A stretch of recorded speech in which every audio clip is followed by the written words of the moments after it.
Yeah, thanks, Eric, and thanks, Vera, for inviting me here. I'm excited to talk to you guys today about representation and decoding of speech in human motor cortex, so both from a brain-computer interface decoding perspective and from a human neuroscience perspective.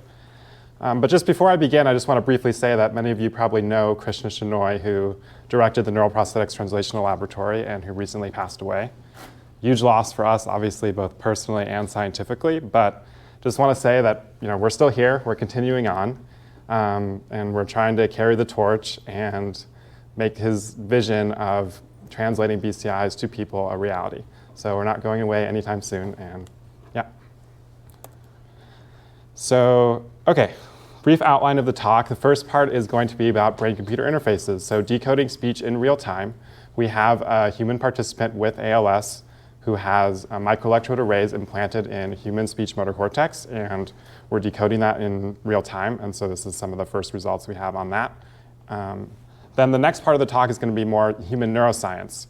So neural representation of phonemes, so how are the individual parts of speech represented? And then some more advanced stuff, so the last part's going to be about phoneme sequences, so how are sequences of these individual speech parts represented in motor cortex? And actually, it's an interesting finding because we thought that motor cortex in this area would be more moment to moment and just caring about what's being spoken at the current time, but actually we find that it has a rich representation, many phonemes into the future about what's being spoken, so interesting neuroscience there. Okay, so decoding speech in real time. So this is our basic setup. We have microelectrode arrays, 2 in traditional speech motor cortex and 2 in Broca's area, which actually didn't end up being useful for speech decoding. So all the results and stuff I'm going to show you are just this motor cortex arrays. So 2 64-channel microelectrode arrays there. And these are in a participant with ALS who can no longer speak. She tries to speak, she makes some vocalizations, but she can't really speak in an intelligible way. And as she does that, we're recording the neural activity, we're figuring out what she's trying to say, and then we can speak it for her or type it on the screen. And just to note that a couple months ago, this hit bioRxiv, so if you want more details, they're all there on bioRxiv. And this was a close collaboration with co-first authors Aaron and Xiaofei. So a little bit about the decoding methods. We're using threshold crossing and spike power features extracted from the microelectrode arrays. Then we pass those through an RNN to output phoneme probability. So at each time step, the RNN is trained to output what's the probability of each phoneme happening. And then we combine that with a language model to basically leverage the statistics of English language and combine that with the probabilities of the phonemes to give word-level output. So we're decoding at the level of words. Yep. So before I get into the performance, just a little bit about the data collection process and how we evaluated the system. So first we started with, every day we had a long period of data collection where we had these individual blocks of 40 sentences. And it's really simple. We just put up on the screen the sentence that she's supposed to say, and we tell her to go, and then she tries to say it. She can't say it, so we don't know exactly when she's trying to say these different pieces of the sentence, but basically we have the sentence she was trying to say and the neural data. And we get as many sentences of that as we can. We train the RNN decoder. We collect a little bit more of the data while the RNN decoder is actually running in closed loop. We train it a final time, and then we collect some evaluation data at the end where the RNN decoder is fixed, and we're just seeing how well we can perform. And by the end of it, we had about 10,000 training sentences, which were all completely randomly selected and fully general, so they're not repeated or there's no tricks. It's just sentences taken from the corpus of spoken English called the switchboard corpus. Okay, so now I'm just going to show you what it looks like in real time when she's using the brain-computer interface. I'm going to try to put sound. I don't know what's going to happen to the sound, but basically you'll hear her try to make vocalizations and try to say the sentence. Okay. Anyway, yeah. So this is the sentence she tries to say. I don't want to call her a babysitter. As she says it, we're decoding it, and it's appearing in real time. I'll just let a few of them go.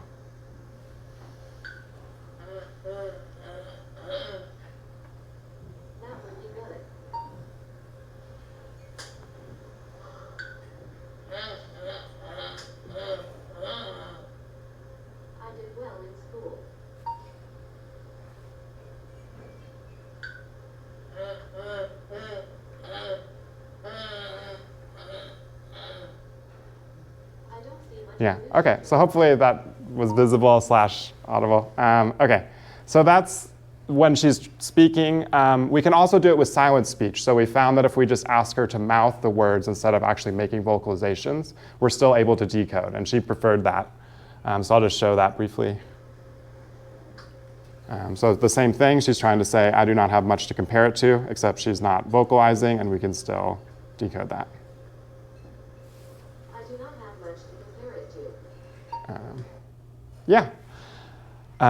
So that's what it looks like, and I'm going to show you some performance data. So it's a new performance record, which we're really excited about. The word error rates I'm showing here for general English for vocalizing and silent.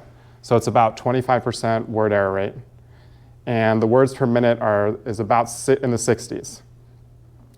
And then we also, for comparison to prior work, we did a smaller vocabulary, so 50-word small vocabulary that could just be used to say basic things. And obviously we're able to do a much lower word error rate, around 10%, with the speeds are still high. And this just compares it to the prior work. So the 2021 ECOG work with the 50-word vocab had about a 25% word error rate and 15 words per minute. So we're able to do better. We're really happy about that. We think it's because of the higher signal-to-noise ratios from recording single units.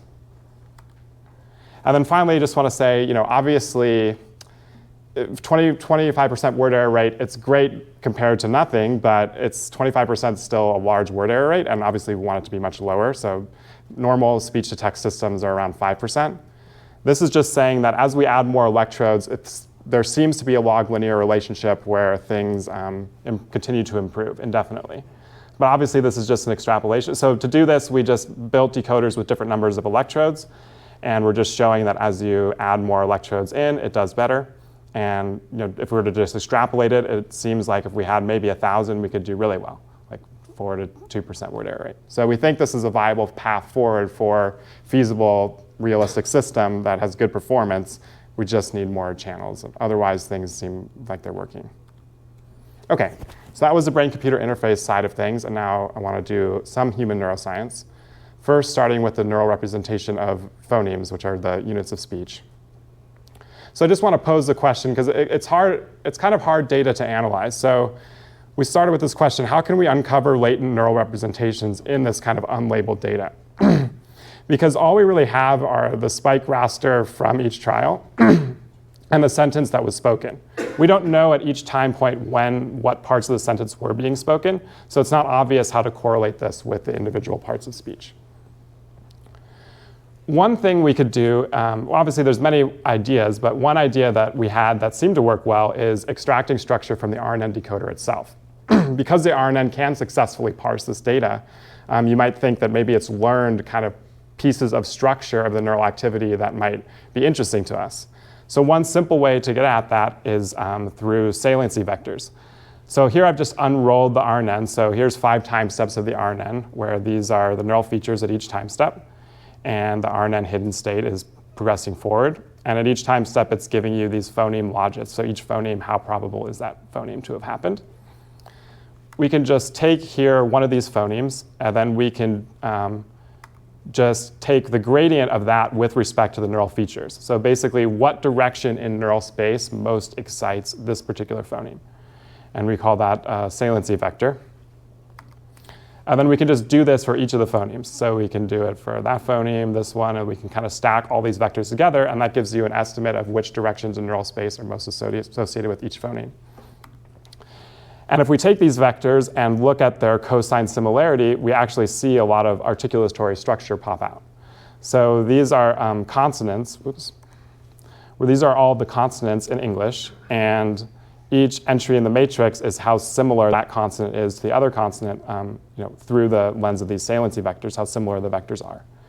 And you can see that they group together by how they're articulated. So for example, these are all the labials. These are phonemes that we make with our lips, so M, P, and these are all related to each other, and then phonemes that you make with your teeth, and so on.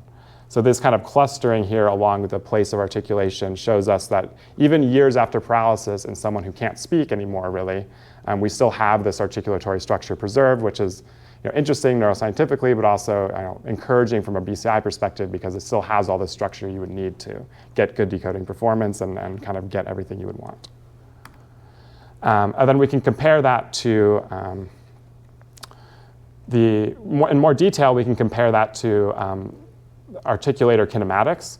So we can do the same analysis with articulatory vectors. So we took publicly available data of normal people speaking while their articulators were tracked kinematically. And we did this similar thing where for each phoneme, we just made an articulation vector that encapsulated the kinematics related to that phoneme.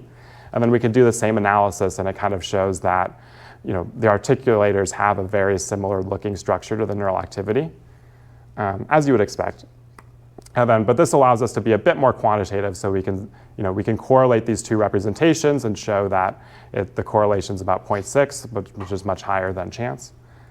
And then we can also take these vectors and project them into a lower dimensional space just to kind of visualize what's going on, and just shows that the articulation data and the neural data kind of have a similar low dimensional structure. And then I think for time, I won't go through the rest of it, but it also holds for vowels as well. I just want to end with something a little newer. So all that other stuff was in the preprint, which came out a few months ago, and this is what I'm actively working on now, which is trying to get even more details of how things are represented neurally. And one interesting question is, does it encode sequences? Does it encode future things? And one idea of how to get at that is learning an encoding function. So again, the question is, how can we summarize in general how sequences of phonemes are encoded in the neural activity? So what types of models can we make? And here, one idea was just try to use deep learning to learn an encoding function that maps phonemes to neural activity using all this available data we already collected. So basically, given a string of phonemes, or given a string of what you're supposed to speak, this model makes predictions about what exactly the time series of neural activity should be.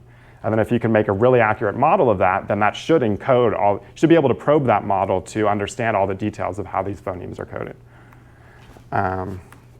So kind of here's how we did that. So we trained a deep neural network function to map phonemes to neural activity, where the objective was just minimizing the difference between the true neural features and the predicted neural features. And we used a soft dynamic time warping loss because the timing can be variable, but the underlying structure should be the same. So we can't predict on a single trial what her speaking rate is going to be and when she's going to slow down and speed up. But we should be able to predict the general structure of what you see. And this is kind of the architecture we used, where we started. It's pretty simple. It's an RNN with an attention map and then another RNN. But basically, we start with the phoneme sequences here, and that RNN parses that into kind of an attention map. So for each phoneme, it's like, how much should I move the attention spotlight, and how big should it be?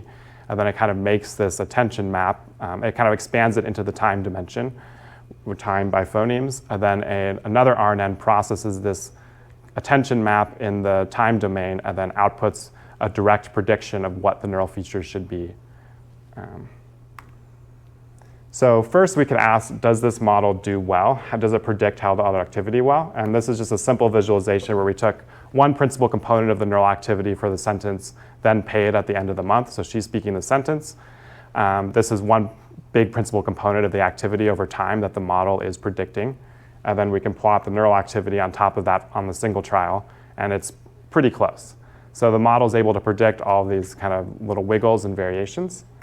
And then we can, I'm just showing you this for many of the PCs, so 12 principal components, so it's able to get good predictions on many of the principal components. So it's able to make these high dimensional predictions, which it's just saying that it's an interesting, good model. And then, if you quantify the correlation coefficient of how well it's able to predict these, it's able to do well out to 12 PCs and around 20 if you extend it further. Okay, so now that we have this model, we then asked, okay, can we use it to understand whether the neural activity represents sequences of future phonemes? And if so, how does it do that? So we can probe the encoding model for this knowledge. And one way to do this is to kind of take a base word. So this is it's a non-word. It's ta, ta, ta, ta. So it's just a 4-syllable word with 4 consonants. And to see where consonant 1 is encoded in the neural activity, we can just change the first consonant and subtract the neural trajectories for each of those 2 words and just see where that difference appears. And then we can, so if you plot it, it looks like this, where the difference between these trajectories is kind of peaking early, and then it slides off. And then you can do that for the second consonant. So I just changed the second consonant here. And interestingly, even though it peaks later, there's still large activation early on for that second consonant. And then I can do that for consonant 3 and consonant 4. And you see that, early on when the first consonant is peaking, you actually all the consonants are activated. So at the beginning of the word, the entire word is encoded in motor cortex, well, at least according to this model that we have. And then for comparison, we can say, you might say, well, is this just an artifact of speech? Like, do we articulate things differently at the beginning of a word if the end of the word is different? And so I made the same type of model on articulation kinematic data, and you see a very different result, where kinematically, when the first consonant is being spoken, the other consonants aren't really represented, but neurally they are. How much time do I have left? Because of the issue, we're going to say 10-ish minutes. Oh, plenty of time, okay. So another interesting fact is whether the sequence coding is word boundary specific. So if I separate these 4 syllables into 2 words, do I see a phenomenon where only the first word is coded, or are both words coded? Okay, so that's what I just said. So we're taking ta ta ta ta, and we're considering ta ta space ta ta and the difference. So on the left is what I just showed you in the single word, and on the right is what the model says is happening when you split it into 2 words. So you see there's like quite a large difference where when you split it into 2 words, the consonant 1 and consonant 2 are coded, but not the consonants of the next word. So we think that there is coding for future phonemes, but maybe it's just within single words. Okay, and you could say, well, this is all really interesting. The model seems to be capturing data. It seems to be making interesting predictions about how things are coded in motor cortex. But is there a way to verify that more directly with data? So we also kind of did this same experiment with our participant, where we had our participants say these kind of nonsense words like ta ta ta ta, but then we changed different consonants, just like we did with the encoding model. And then this allows us to kind of collect direct data and make a comparison. So this is a simple experiment we did with our participant where, which had 3 phases for each trial, where first she would listen to the word, this nonsense word, then she would prepare to speak it, and then when we said go, she would speak it. And this was done by a graduate student in the lab, Benjamin. And I think the results are really interesting. They match the model, and they show this kind of future coding effect. So here's kind of the same type of plot where time is on the x-axis, and I'm showing you the distances on the y for the 4 different consonants. And it's kind of interesting. When she's listening to the word, you see these different peaks for each consonant. So clearly this motor cortex is processing the parts of the word as it hears it. And then when she's preparing to speak the word, you see kind of this representation for everything. So things kind of flatten out, but they don't go to 0. So all 4 consonants are kind of represented. And then we can also do the same trick where we split it into 2 words and see what happens. And it's really interesting when you split it into 2 words, you see this dramatic change again, where once I've split it, then and I look in the delay period, it's really just tuned mostly to consonant 1 and 2. So I think this kind of together demonstrates this interesting phenomenon where it's pretty different from what we saw in hand knob and monkey premotor cortex, where with reaching, you really only see the upcoming reach being represented.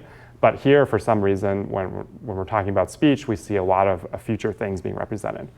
So that's pretty interesting. Okay, so conclusions. So we demonstrated the first intracortical speech-to-text BCI.